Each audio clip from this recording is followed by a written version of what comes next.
What's going on, guys? Smoke Raider. Just got done watching episode 6 of The Walking Dead. What's it called? Hounded. Fucking Hounded. Man, this episode had the craziest first 15 minutes of all time. I thought after the first 15 minutes, I thought the show was over. I was like, oh shit, so much shit just happened. I mean, we got fucking Merle looking for Michonne. They're hunting. They're looking for her, make sure they probably want to kill her. Take her back. I don't know what they want. I'm thinking, yeah, kill her. It's over. Michonne's done. The government doesn't let people get away like that. Michonne sends him a zombiegram with it says "Go back." Merle starts to taunt her, and next thing you know, Michonne just pops out of nowhere and kills 2 people. Chops one's head off and stabs another one in the chest. I was like, oh, Michonne, like that. It's the show is taking it so far. Damn, it's just unexpected now. I don't know. Damn, that's some crazy shit. She kills that too. She uses one to block Merle as he was shooting him or shooting her. She runs away. She gets grazed in the leg, and Merle and the other person try to go find her. We pop back to Rick, and Rick is losing his mind. He's getting a phone call. It's from a girl. And Rick is telling her, you know, he's like, where are you? I need, you know, he's trying to ask questions. He's trying to get to where she is. He's pleading his case. He's saying that, you know, we're dying here. We're not gonna make it. You know, I have a wife, or I have a son and a kid, and a newborn, and you know, there's others, and we can pull our weight. And she says that you know, she'll get back to him. Or she'll have to ask the other people in the group, and Rick is just like, no, wait, no, you know, he's so desperate right now for some kind of safety, and I feel like he knows that there's no more hope. And with this phone call, that's why you know, spoilers for the rest of the episode, but when he got the phone call later. And it was Lori, and that's who the phone calls were the dead people who had died in their group. One was Amy, one was, I think it was Dale or someone else.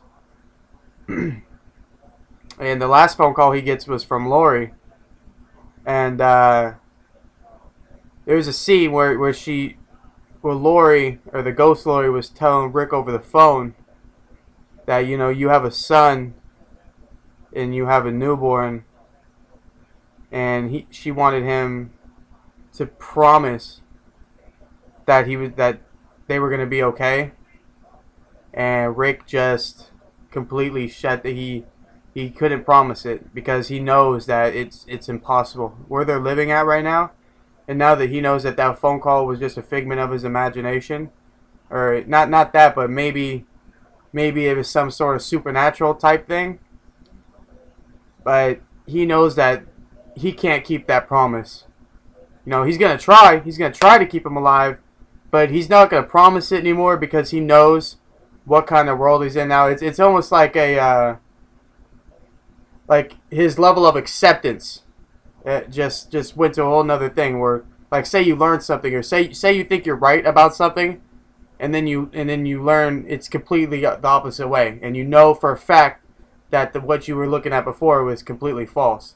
You know, Rick has surpassed it now, I think, where he's come to the realization that nobody's going to be okay, and probably everybody's going to die. Rick comes back to the group, and he just checks on him. He's outside the cage. He still wants to wait for another call. He's basically... And Rick has this almost like junkie effect to the phone, where he's pacing back and forth. He's just staring at the phone. Even when Herschel comes down to talk to him and make sure to see if he's okay, and you know, he wanted to stay with Rick because he knew Rick was in a dire situation. You know, he knows his wife just died, and you know, he has a baby, and I think he just wanted to make sure he's okay. But I really think Herschel was worried about him when he was like, all right, well, I'll sit here with you, because when Rick told him that he got a phone call, I think Herschel was like, what? a phone call. Like the same reaction I was getting after the phone started ringing. I was like, that doesn't seem right. Getting a phone call and 6 months into the zombie apocalypse. That's highly unlikely. So we go back to Andrea and the governor. This is a whole nother subplot that's happening where she is trying to get some Dak. I think we all know that she likes the D.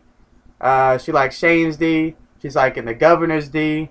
D all around. But the governor, he's real smooth with it, man. He's fucking that's why I know he has all his people like under his power. Maybe not I think the only person that is not scared of him is Merle.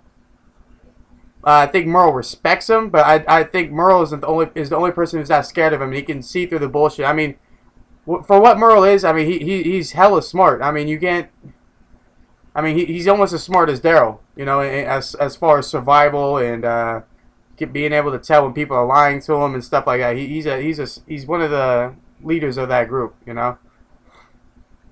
We go back to the Merle, Neil, and Michonne fight, and it was pretty brutal, man.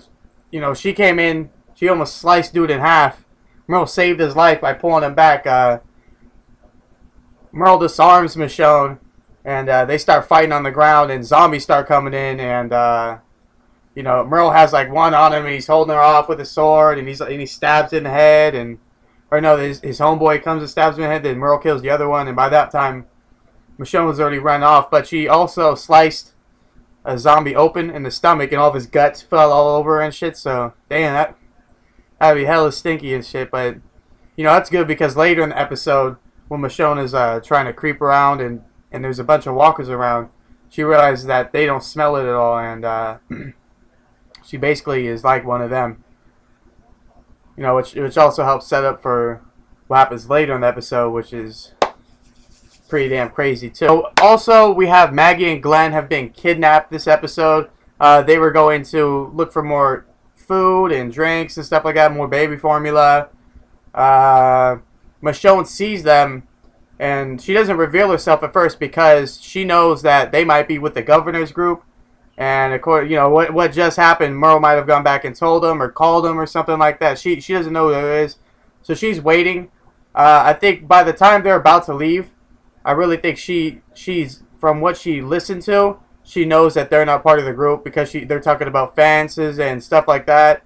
And like I think they mentioned the jail a couple times, and so I think she knows that they weren't part of the governor's group. But right as that happens, as she was about to reveal herself, I feel Merle comes up, and it's crazy because there was a whole moment between Glenn and Merle where Merle has this huge sword thing attached to his hand, and Glenn's like, Merle, like what, but he's still on his shit about it because he knows that there's something up. He knows that why would he just be out here by himself? Merle tells him to trust him. He's like, Glenn, don't you trust me? He says, no, you trust us. We'll come back and we'll get you. And Merle doesn't like that, so he goes ahead and shoots, or he tries to stab Maggie in the head and shoots at Glenn at the same time. Both miss, and Maggie and Glenn try to run back to the end of the car. And by the time Glenn gets to the other side, Merle has already taken Maggie hostage, and he makes Glenn drive him back to the Woodbury.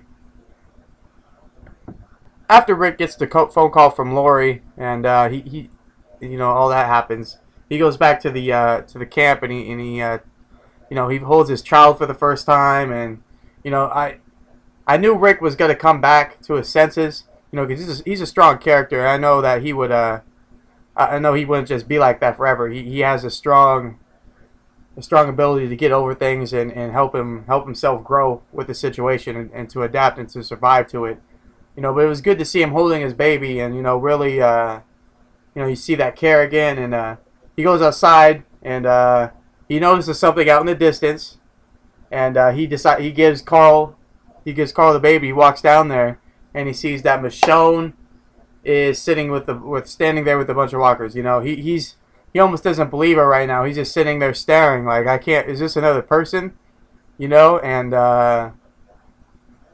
Maybe she thinks, or maybe he thinks it's maybe the person that called, but he's just standing there looking at her, and that's how the episode ends. So damn, it was a crazy episode. Again, things were happening so fast. It was so fast paced.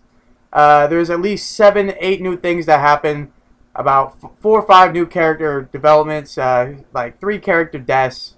You know, even though they were minor characters, you know, there were still people that were in the governor's group and army that Rick and his group are gonna have to deal with later. Damn, Maggie and Glenn are kidnapped. Michonne just showed up at Woodbury, and she showed up at the prison, and she's seen the whole thing, so she's probably gonna tell Rick about it. And damn, man, I really hope Glenn or Maggie doesn't die. I almost forgot, guys. Carol is still alive. She is saved by her Prince Charming Daryl, and Silver Fox is gonna get her Dion. No, she's not. She's not Andrea. She's not like that. Andrea, getting some of that Governor Dak. What the hell? Getting it in the back. Oh well, guys. Anyway, I like this episode a lot. So many things happen. You know, comment below, subscribe up top. Like this video if you liked it. And I'm Smoke Raider, guys. Take it easy.